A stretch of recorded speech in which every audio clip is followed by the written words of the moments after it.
The following is a presentation of Project Independence and WCWP. Project Independence is the Aging in Place initiative of the town of North Hempstead.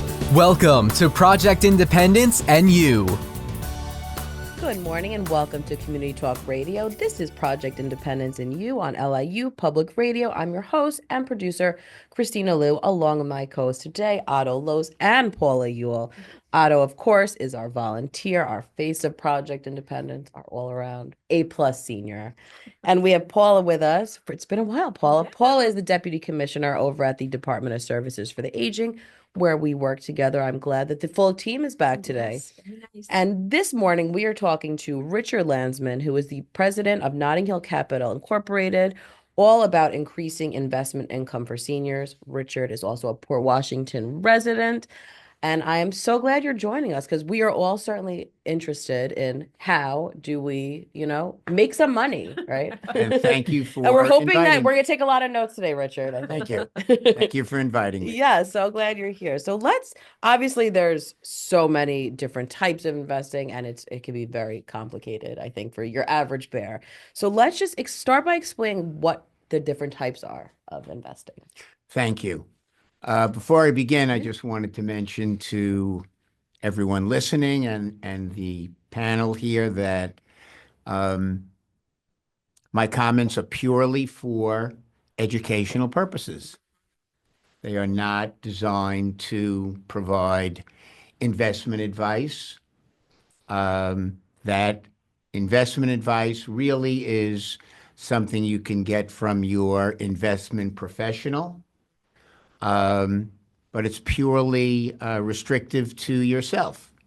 And these are general comments about how to increase your investment income. And hopefully everyone's interest and level of knowledge about how to do this, which is not all that complicated, will be improved. Great. By the Not all that time, complicated to you. by the time I'm done speaking today. And that's why you're here, Thank you. to uncomplicate. A little bit about myself. I've been the president of Nottinghill Capital, which is located in Port Washington since 1996. Prior to that, for 13 or 14 years, I was a managing director and senior executive vice president at Smith Barney in New York City. And for many years, I was a professor of finance at Columbia University and also at St. John's University. So let's take a look at two very simple but complex types of investing financially. I view it as someone can either seek certain investments or uncertain investments. In other words, certain investments will give you a return on your invested money that you can not only predict, but you know exactly what it will be at the end of a particular term. I'll give you some examples of those in a couple seconds. Uncertain investments are investments that you really don't know what the return is going to be at the end of a particular period of time. So let's take a look at certain investments first. Certain investments, as soon as I mention them, I'm sure all of you who are listening and at the panel will know that they are investments such as CDs, savings accounts, bonds, money market funds. So at the end of a particular period of time, if you invest a certain amount of money, you can figure out ahead of time exactly what the money will be at the end of that particular period. Uncertain investments, as I'm sure you're well aware, given today's the volatility over the last several weeks, is in There's stocks. been volatility.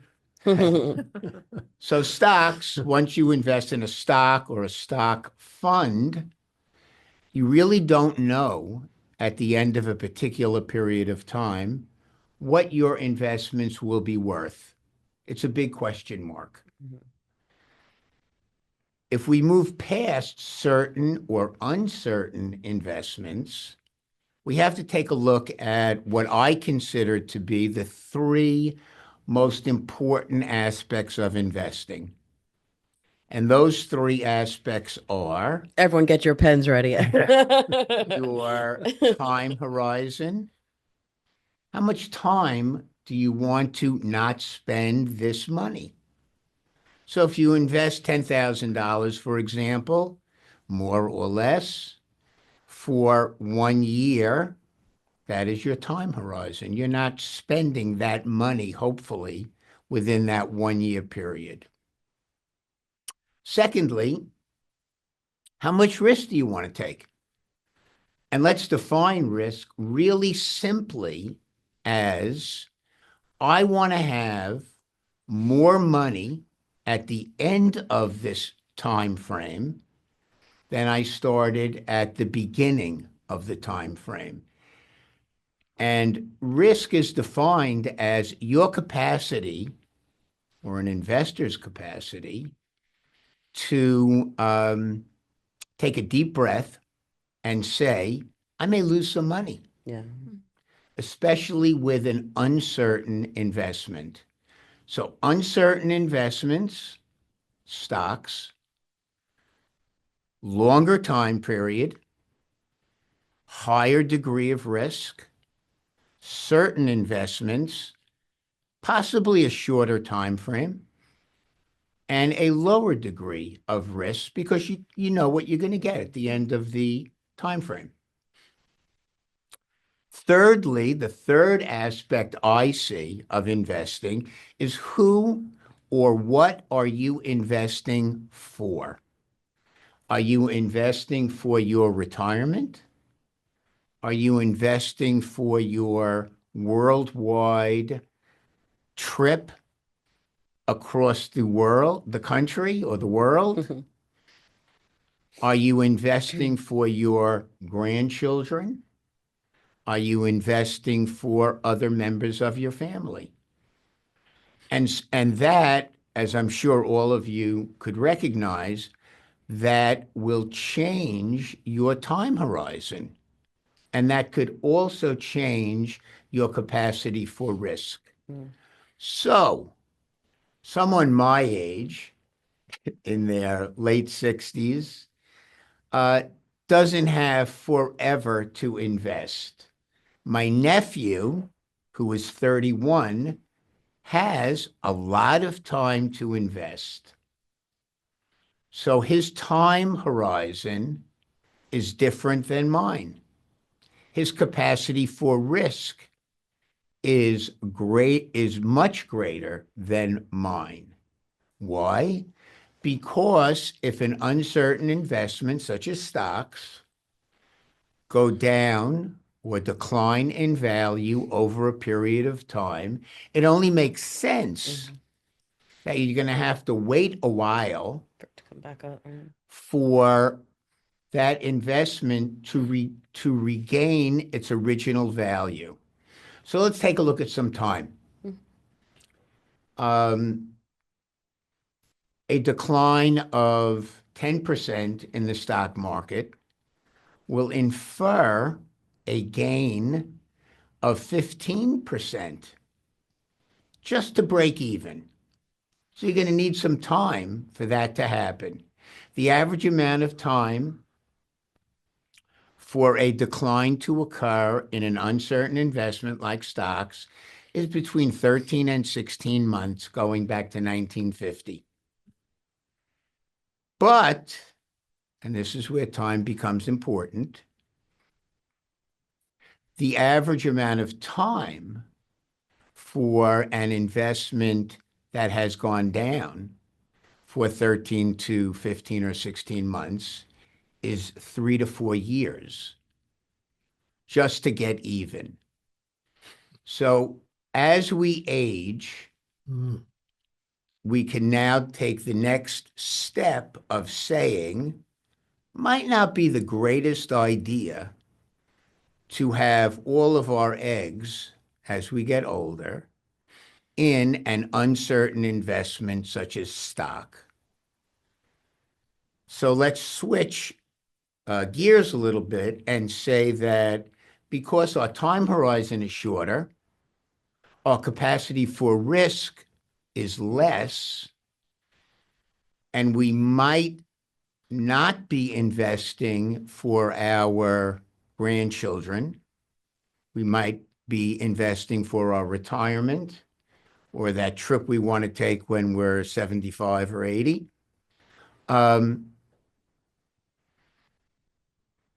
We should have some kind of balance towards certain investments, which have a lower return, but a much lower lower profile of risk. Very, you're talking about a lot of things that really make the wheels spin here, to be blunt about it. One of them is like timing on certain investments. A few years ago, you really had very limited opportunity as far as like a CD example. They were given like 0.3% on a CD. Now, today, the timing is such that CDs in some cases are paying halfway decent, and it's certain. So I think timing of what the world is like probably has quite a bit to do with this whole thing. It does. Otto, I'm going to get to all of the possible returns in just a couple minutes. Got it. There's a recent study that came out from Columbia University, which polled 19,000 respondents over the age of 60. And it was just one question. And the question was, what is your greatest concern regarding your money? And 81%, which is a significant response, said, over the age of 60, my greatest concern is outliving my money. And that's very straightforward. So how do we prepare not to outlive our money if we are not independently wealthy? And most of us are not independently wealthy. So it would seem that the greatest concern about outliving our money is that we take too much risk with our money. And as we age, as I alluded to earlier, as we age, the level of risk that we ought to be taking with our money is less than when we were younger, because the amount of time that we have to recover is greater. So lower risk, less excitement, less sexuality, and less entertainment, less telling our friends at over golf or at Harbor Acres or wherever that, did you hear about this great new stock? We can make so much money. So our expectations have to become a little lower while our income needs become greater. And for seniors, it's really increasing the amount of income that we want rather than investing in a stock and watching it potentially go from a lower price to a much higher price, where you say, uh-oh, my ship has come in. I've made so much money. Lowering expectations and increasing our income might be a much more reasonable way of investing as opposed to holding a stock or stock fund for as long as we possibly can. Again, I want to go back to the third point that I made earlier about who we are investing for. If you are investing for yourself, your retirement, and your post-retirement, income becomes very important. If one is investing for their grandchildren or their estate or their beneficiaries, then your time horizon could become like Warren Buffett's. I'm investing forever. And income would not be that critical for you if your investments could potentially go out 20, 30, 40, 50 years, and it's not critical for your income. Here we're talking, though, about how to increase income. Well, we have someone, we're clearly very engaged. I didn't realize we need a break. After the break, we will continue talking with Richard Landsman, president of Nottinghill Capital Incorporated, all about increasing investment income for seniors. You're listening to Project Independence and You on LIU Public Radio.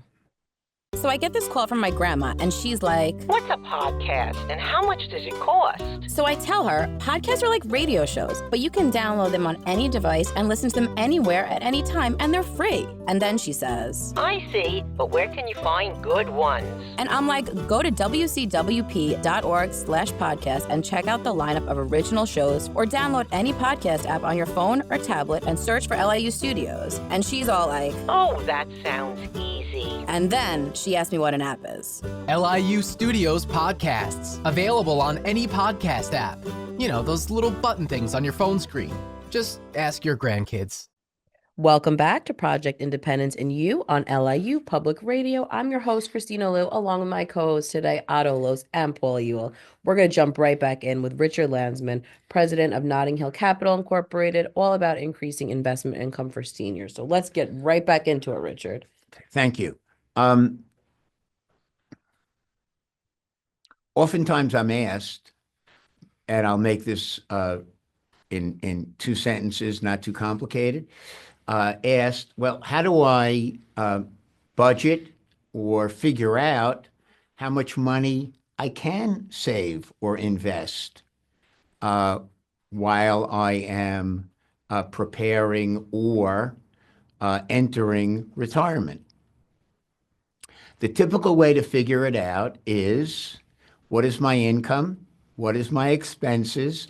And what is left over, I will save. That is a way that worked really well for our parents after the Depression. It doesn't work that well today. One of the things that I've learned, and in living in Port Washington for a number of years and raising my family there, is that very few people need assistance with how to spend money. All of us know how to spend money. Very good at it. Very good. Not great at saving money or investing money. When I was growing up, there were not 401ks. There were no IRAs.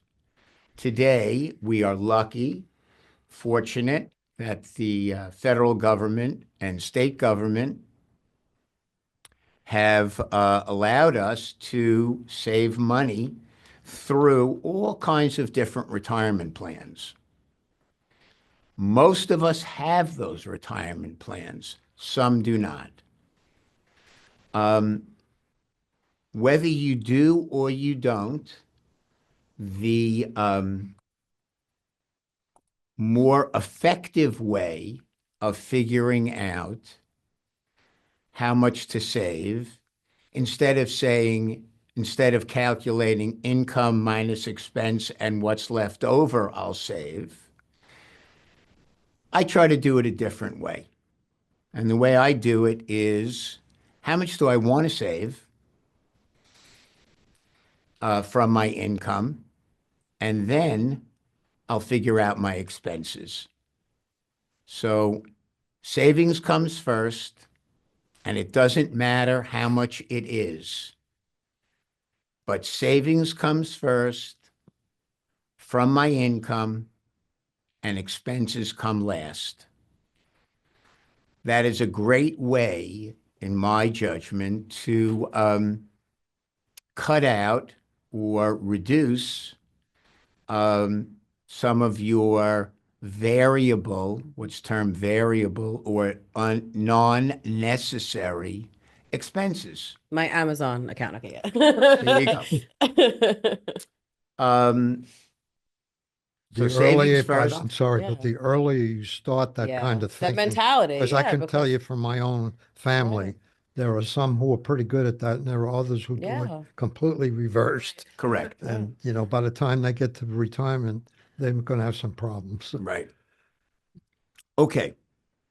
Let's take a look at, I'm going to skip a little bit from where we were, and let's take a look at some of the places, if you believe you would like to increase your income. Let's take a look at some of the spots you can increase your income. Most of us, many of us, not most of us, many of us who are listening recognize that if you have a savings account at a local bank, you are getting zero. You're getting no income. Yeah.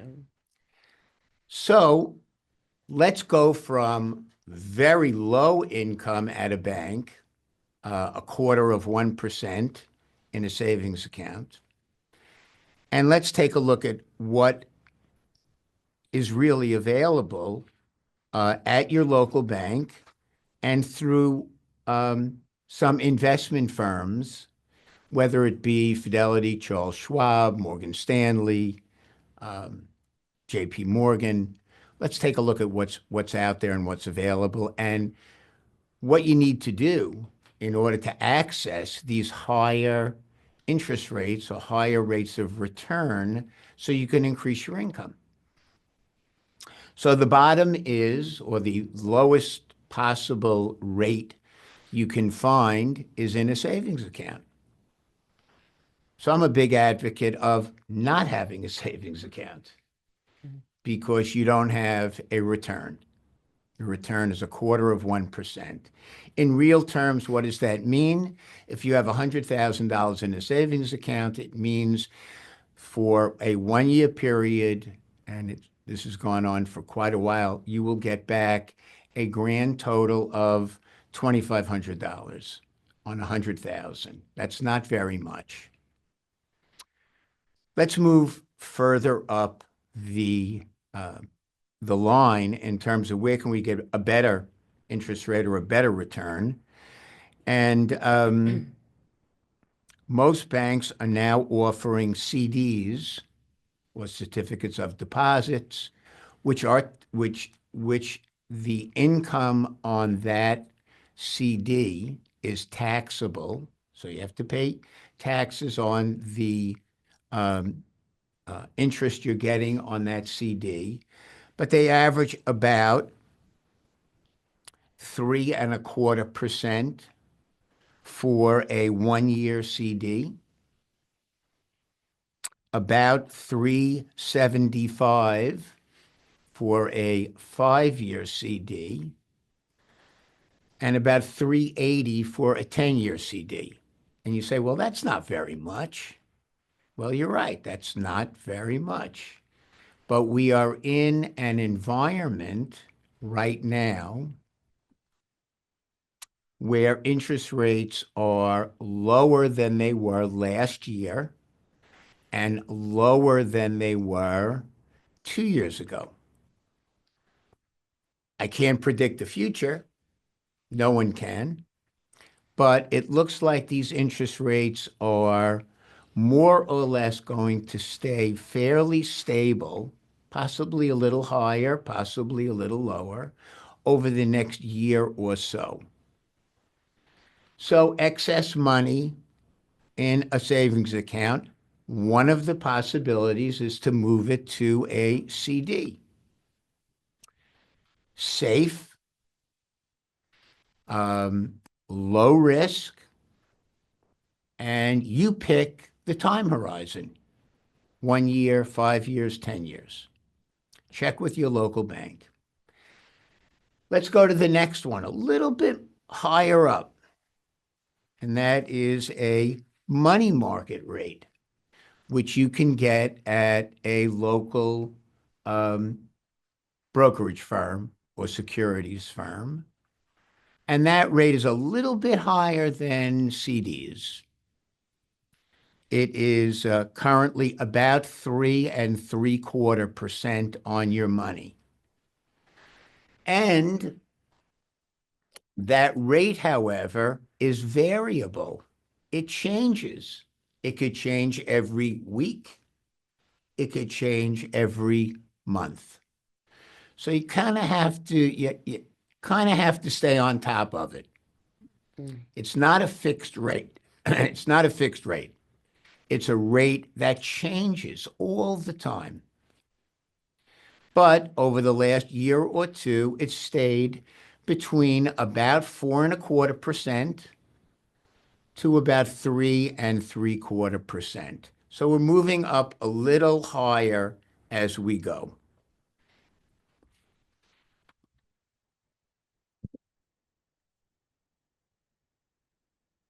Let's go up a little bit higher. And that is, we can invest in Treasury bills, notes, and bonds issued by the federal government.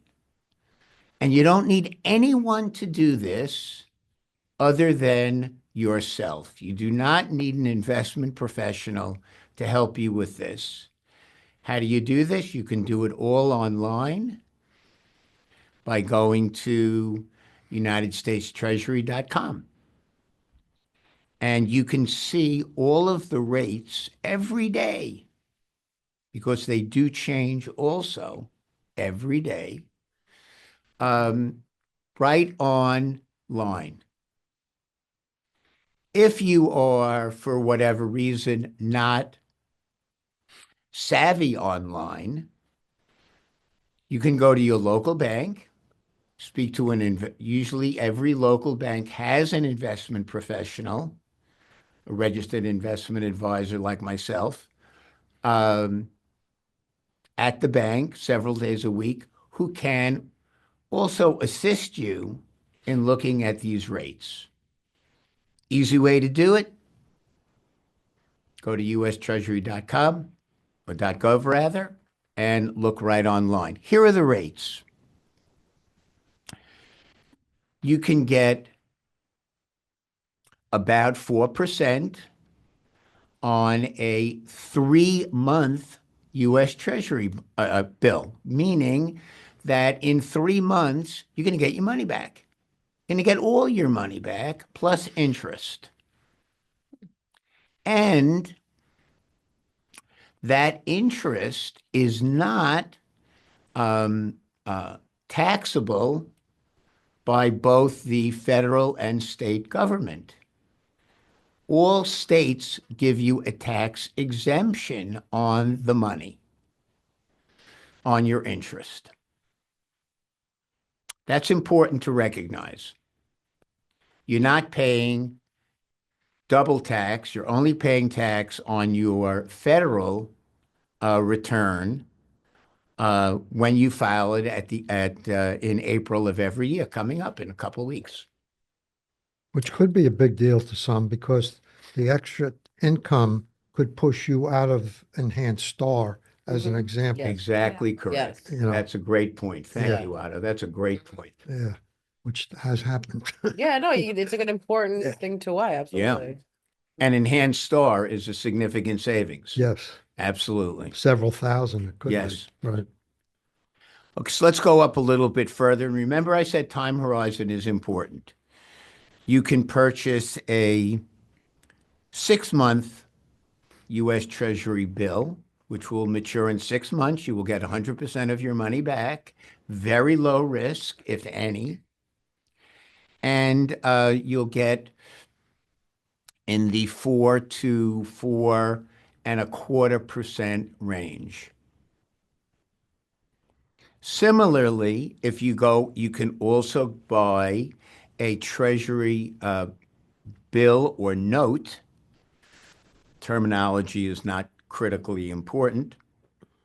By going out 2 years, 5 years, 10 years, or even further.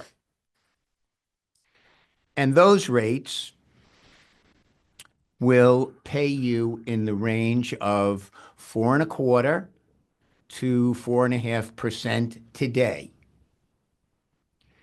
So you're locking up or investing your money for a period of time. You're going to get an annual interest rate of 4% plus, better than a CD, better than money market, better than a savings rate, no state tax, and very low, if any, risk. So these treasury bill notes and bond, are those all the same thing? Like, is a savings bond the same as this treasury bill? Like, is that the same type? Like, so if you give someone a savings bond, I mean, when I was a little girl, that was like the go-to thing. I had like a bazillion. 1875 got you back $25. A U.S. savings Yes, bond, yes. they are so rare Yeah, so these that's days. so that's a totally different category. Because when you Yes. said bond, I wasn't sure if it was Yeah. in this. Gotcha. Okay, so let's go up a little further and a little bit more complicated, but not that complicated. If you have an investment account at any bank or brokerage firm, you can either do it yourself online, or you can seek assistance from someone who works at that firm, or you can employ your own outside investment professional to help you with your investments. The next step up is buying a corporate bond. It's a little bit more complicated. A corporate bond is a bond that is guaranteed by a corporation and pays interest every 6 months. Those bonds have risk. Why?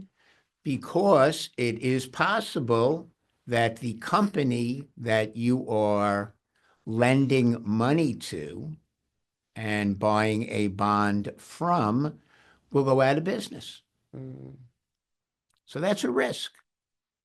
So you got to do a little research or have someone do a little research for you. But those rates are significantly higher than savings bonds, money market accounts, CDs, or treasuries. Those rates for a 1-year bond or a bond that matures in 1 year could be as high as 5 or 5.25%. Going out further, 3 years, 4 years, 5 years, 6 years, you're well into the 6% range. But remember, the higher the interest rate, the greater the risk. Very important. That's why when you look for a corporate bond, should have someone giving you some assistance along with it. If you want to do it yourself, You can go to any brokerage firm, whether it be Fidelity, local firms here, Fidelity, Schwab, Merrill Lynch. Go on their website and look at the corporate bond inventory. One thing about corporate bonds is that they are fully taxable. State and federal taxes paid on your interest. Unlike municipal bonds, which are bonds issued by a particular state, school district, town, or municipality, is that those bonds are completely tax-free. Well, we're going to pause you right there, Richard. After the break, we will continue talking with Richard Landsman, president of Nottinghill Capital Incorporated, all about investing income for seniors. You're listening to Project Independence and You on LIU Public Radio. Take WCWP with you wherever you go with the WCWP app. Listen live 24/7 to all of our streams, all from one app. Plus, call the studios directly from the app and visit our social media. Download the app through the iOS App Store on Apple devices or the Google Play Store on Android by searching WCWP Radio, or visit WCWP.org for links. The WCWP app, available now on iOS and Android devices. Welcome back to Project Independence and You on LIU Public Radio. I'm your host, Kristina Liu, along with my co-hosts, Otto and Paula. We're jumping right back in with Richard Landsman, president of Nottinghill Capital Incorporated, all about increasing investment income for seniors. So let's get right back into it everyone pick up your pens again. Right. Thank you. So we talked about corporate bonds. We talked about U.S. Treasury issues, bills, notes, and bonds. We talked about money market funds, CDs, savings accounts. One of the questions I get asked frequently is, well, I see that there are a bunch of, or many, corporate bond funds that pay much higher rates of return than just single corporate bonds or treasury bonds. What's the story with all that? And the story is very, very straightforward. The higher the return, the higher the risk, which I've mentioned earlier. So if you buy a corporate bond fund and you get 8% or 9%, remember that there is a relationship between interest rates and how long you hold the bond for. So, higher interest rates for corporate bonds usually have a maturity of the bonds that they are buying of 30, 40, 50 years. The underlying bonds. The fund itself has no maturity. It just goes on forever. Higher interest rates, like we had 2 years ago when inflation was 9% and interest rates were much higher than they are today, means that the price of the corporate bond fund that you own is going down. Higher interest rates, lower bond prices. Lower interest rates, higher bond prices. So if you are thinking, oh, I would really like to get that 8% return on that corporate bond that my friend has, or that I was recommended to get by a investment professional at whatever firm, remember that there's risk attached to it. Unlike the risk of CDs, money market, corporate bonds, We're going up the scale of risk. The higher the interest rate that you want to get, the higher the risk. And risk is a personal decision. It's not a decision that Richard Landsman or Otto or Kristina can tell you you should be taking. Risk is how much money at any point in time do you think you are capable of losing? Or do you really, really, to me, this is an interesting area.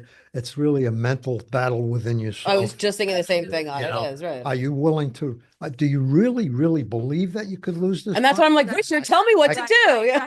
Nah, I can't lose this money. I think if you have, it depends on your attitude. Yeah, it's so Absolutely. true. Absolutely.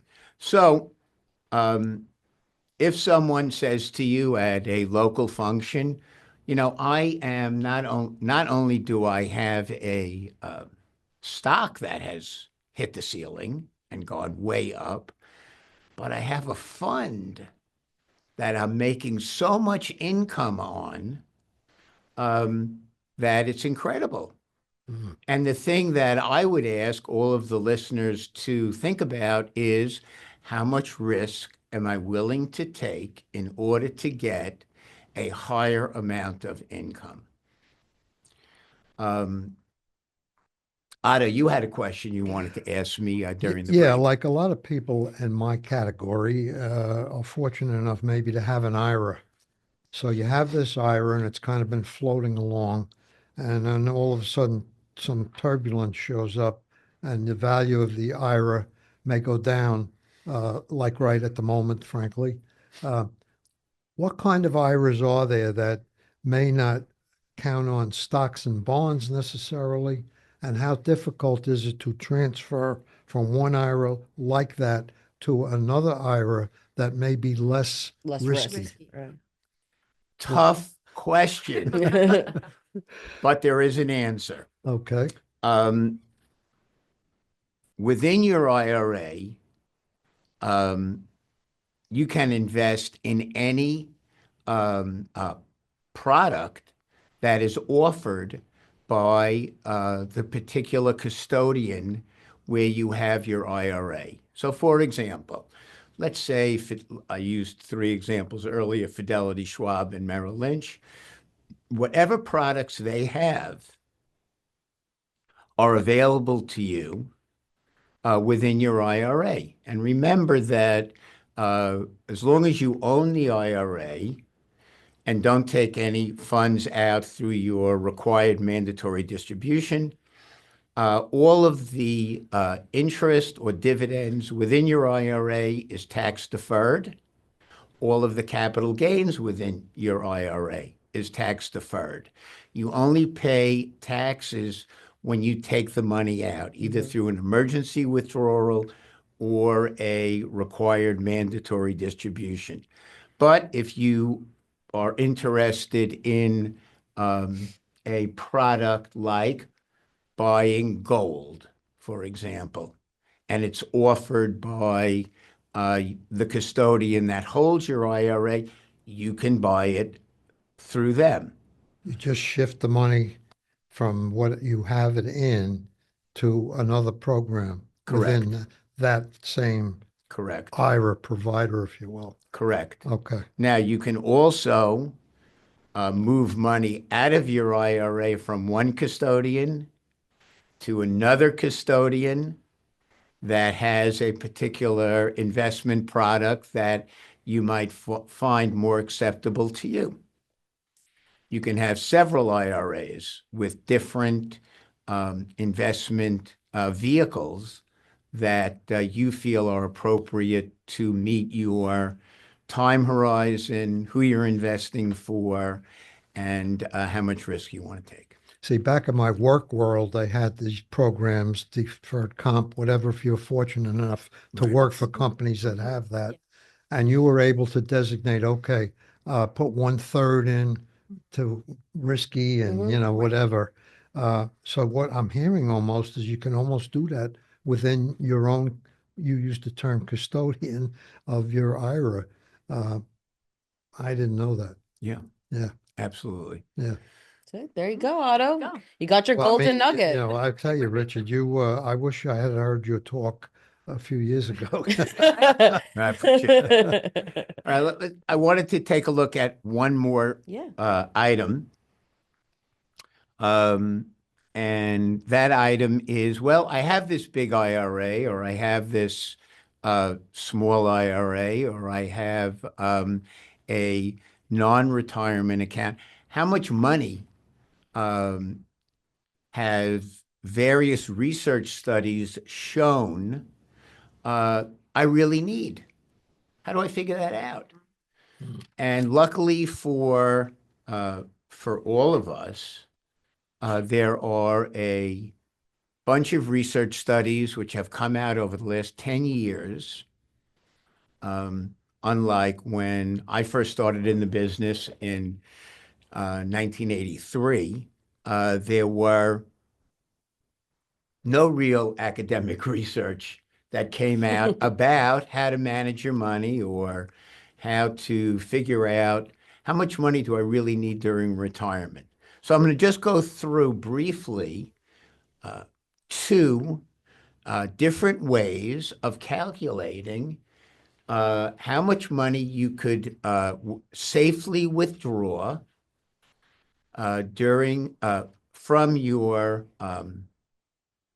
retirement or non-retirement accounts so that you do not outlive your money, which, as I said right at the beginning, was the big fear that all of us, 81% of us, have about aging and our money. We don't have enough. So there are two studies that have come out, both from about 10 years ago, from the Certified Financial Planning Board in Denver, Colorado, not to give them a pitch, but it's what it is. And then a bunch of universities provided academic studies which reaffirmed these conclusions.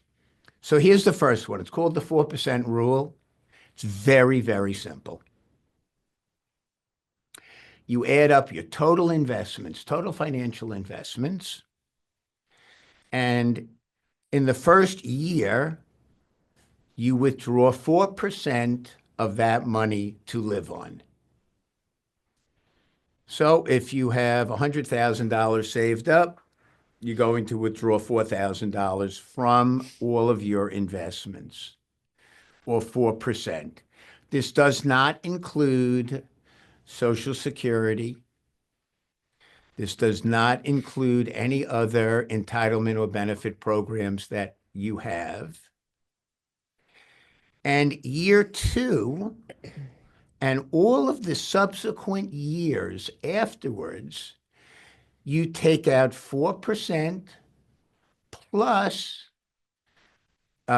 the amount or the rate of inflation for that year, for the prior year.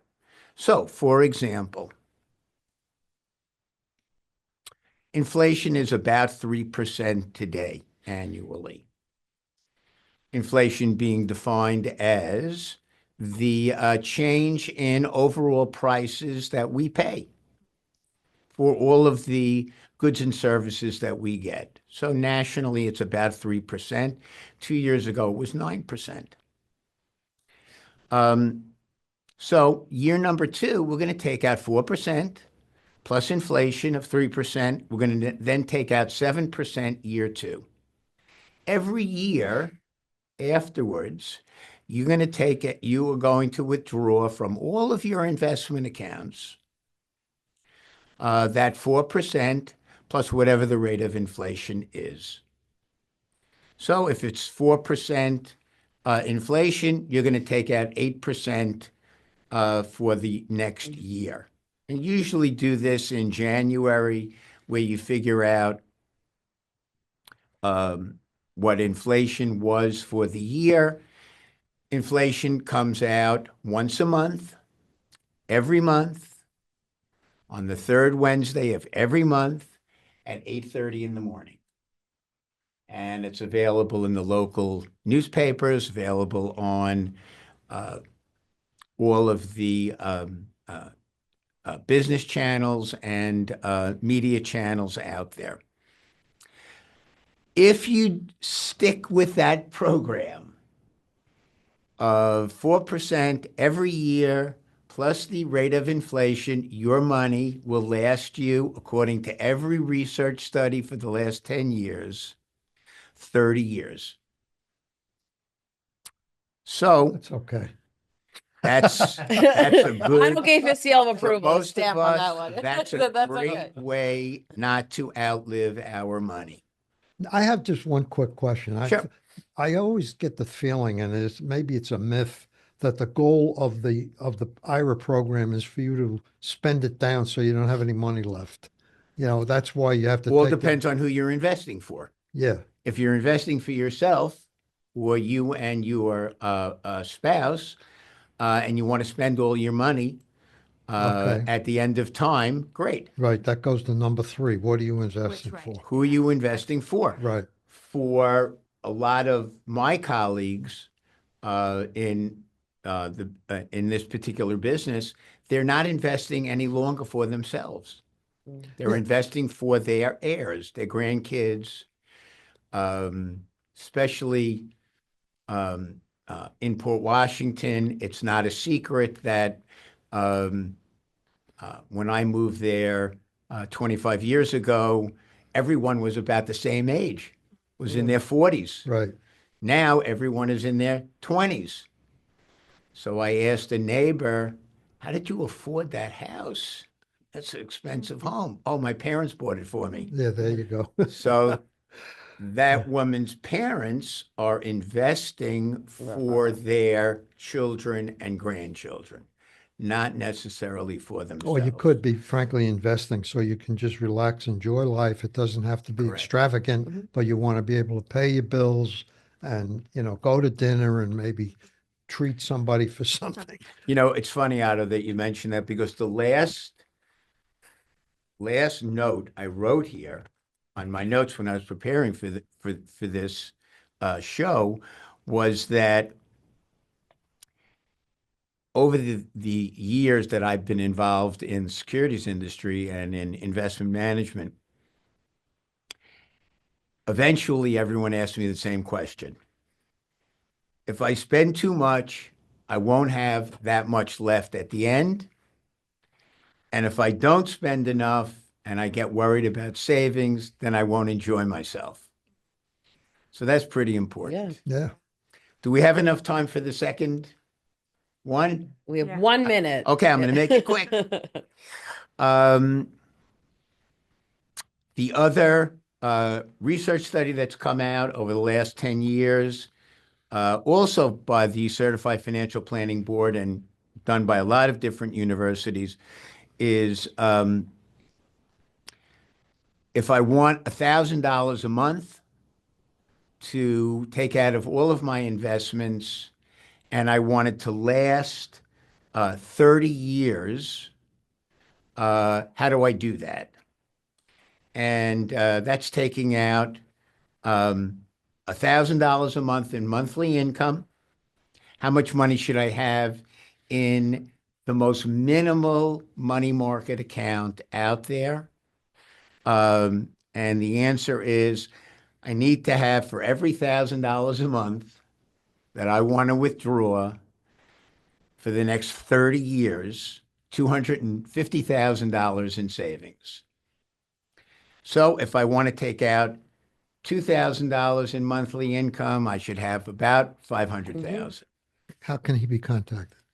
Well, call 311. Right. I'll promote in the next one because we are literally running out of time. We would like to thank our guest today, Richard Landsman, president of Nottinghill Capital Incorporated. I'd also like to thank everyone who joined us. You're listening to Project Independence and You on LIU Public Radio.